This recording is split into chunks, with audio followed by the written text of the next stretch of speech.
C'est clair que une étape ultra importante dans tout le processus. C'est quelque chose qui est plus palpable même parce que quand on passe en appel public là, par le système d'appel public du gouvernement, c'est clair que ça, c'est une étape vraiment, je dirais, plus tangible dans tout le grand processus. Ça fait plusieurs années de travail acharné que des gens à la permanence de développement Côte-de-Beaupré on fait dans les, je dirais, dans presque 10 ans, en fait. Là. Donc, quand on est rendu aux appels d'offres, là, ça commence à être du concret, ça commence à être du vrai.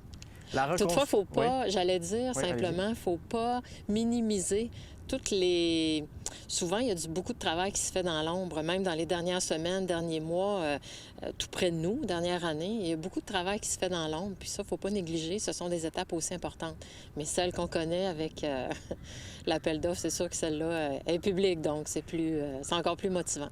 Donc là, le projet est défini en soi. Qu'est-ce qu'il comprend là, spécifiquement?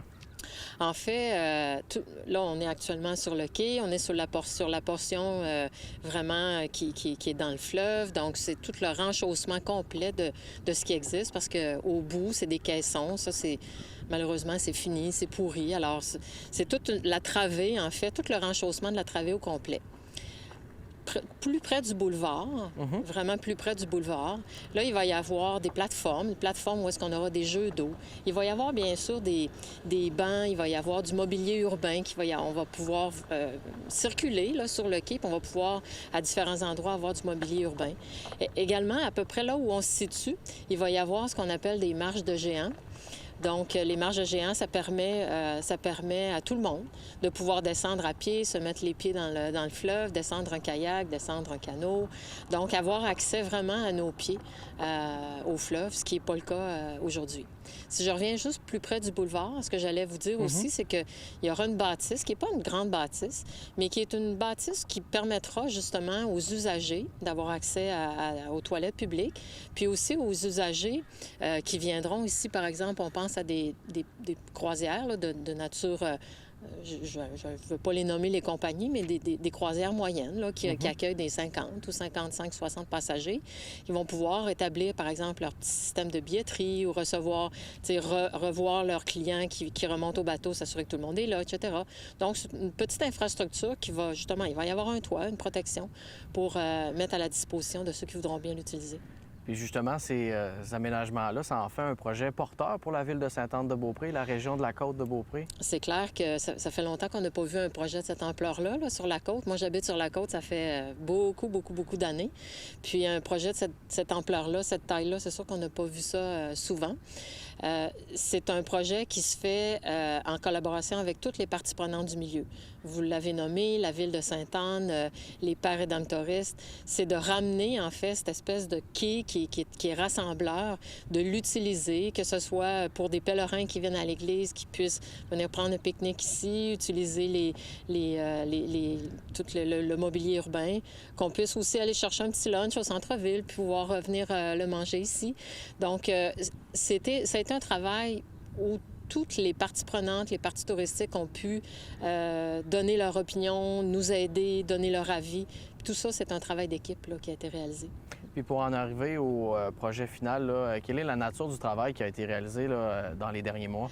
Dans les derniers mois, en fait, il y a beaucoup de travail qui est fait par, je vous le disais tout à l'heure, par les experts, les ingénieurs, les experts en environnement, puisque vous le savez, on est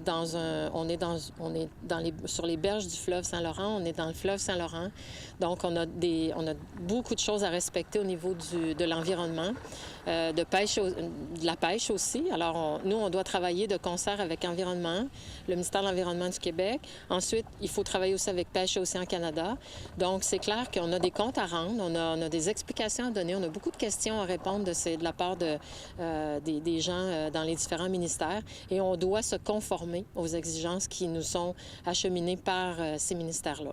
Donc, il y a des analyses de sol, ils ont regardé le projet, ils nous ont fait des recommandations, ils nous ont posé beaucoup de questions auxquelles nous, on est en devoir de répondre. Et c'est ce qu'on a fait de la façon la plus transparente possible, la plus complète possible.